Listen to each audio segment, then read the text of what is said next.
Very loud.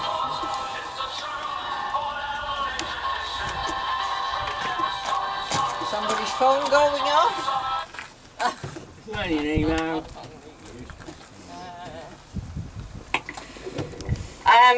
The story I'm about to share with you is all about the little wombat. So that's why I bring my friend around, and also a nice rock to show you how green the copper comes up in the rock. It all started in the mid-1850s when there was a retired sea captain by the name of Walter Watson Hughes, who had a lease over a large parcel of land here, 104 square miles to be exact. He employed shepherds to look after his sheep, some cattle and lots of goats. In 1859, one of his shepherds found copper not far from here in Kadina, known as Wallaroo Mines. And Walter was convinced there was more copper to be found. So he instructed his shepherds to keep an eye open to either look for green rock like that one laying around, or if they were burning a fire and the flames turned a bluish green, that meant that there was copper in the wood they were burning, to please let some of the superior know. So behold, only 2 years later, another shepherd found copper nearby here. His name was Patrick Marco Ryan, better known as Paddy to his mate. Paddy had different ideas. He thought he wasn't going to tell any of his seniors. He really would like to own a copper mine by himself. So he formed a syndicate to get some money together, and off to Adelaide he went to state a claim. He came to the land title office and they gave him a bundle of papers, and they also asked him the coordinates of the land. Well, Paddy wasn't very good at reading and writing, and coordinates he had never ever heard of. So he came back here in there to find that out. In the meantime, Walter Hughes had heard about Paddy's plan and got one of his most trusted shepherds to go to Adelaide after him to register a claim for him, which was rightfully his to do so. So after Paddy came back here to find out those details, this other shepherd went in and rightfully claimed the land and the copper mine for Mr. Walter Hughes. When Paddy came back, of course, Walter questioned him, where did he find the copper? Well, Paddy didn't give up easy, and he said, I'm not telling you. So Walter said, okay, I'll make a deal with you. I'll give you £6 a week, and you'll get a 10% share in the mine if you tell me where you found it. So from where we are situated today, Paddy would have said, okay, see those tall trees there? There was a wombat burrowing, and out came the green rock. So that is where the copper is. And this is as close as the train will come to where copper was first found. The story has a bit of a sad ending because we had a hot spell in the weather and Paddy had a bit of a drinking problem. He was in the Leasingham Hotel in the Clare Valley and he died at the young age of 44. And he is also buried in Andalia in the Clare Valley. Mr. Walter Hughes was a fair man and he still paid the £6 a week to his widowed wife for the rest of her life, and she did very well out of that. The mine, it promised to be a very rich mine. Miners came from nearby Kadina, from Kapunda and from Burra where there were big copper mines, but they could not keep up with the workers because there was so much copper to be had.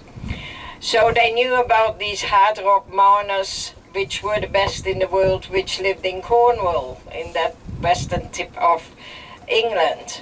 So they sent a message and offered them free passage to Port Adelaide if they would come and work here. And of course that's where this district gets its Cornish heritage from. You see some green signs there, and I'm sure you know the top line reads Slime Pit, and when I get visitors from Cornwall, they assure me that the bottom line says exactly the same, only in the Cornish language. and wherever you go you will see this Cornish heritage. There were 5 main oars or loads, as they are also called, they worked.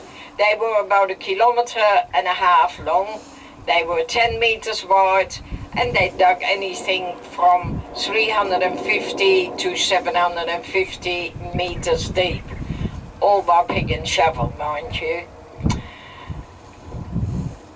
The large sand heap in front is called a tailing heap or a skimp heap.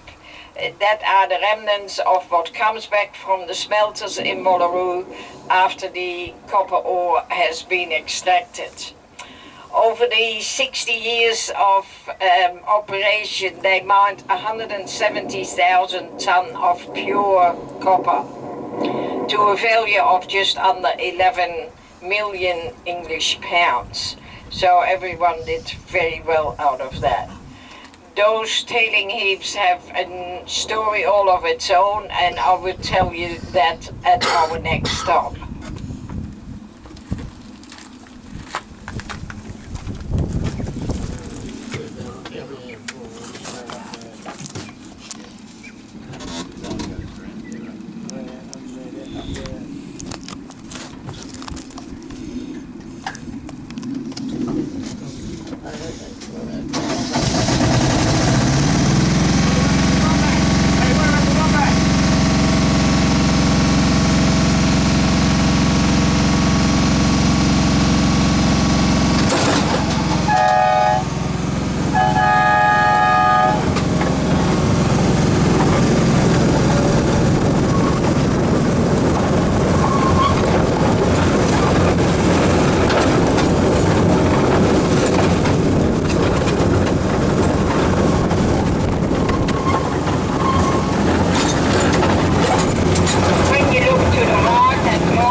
encourage everyone to get off the train who is comfortable in doing so. Go up those couple of steps onto that platform and I will join you directly.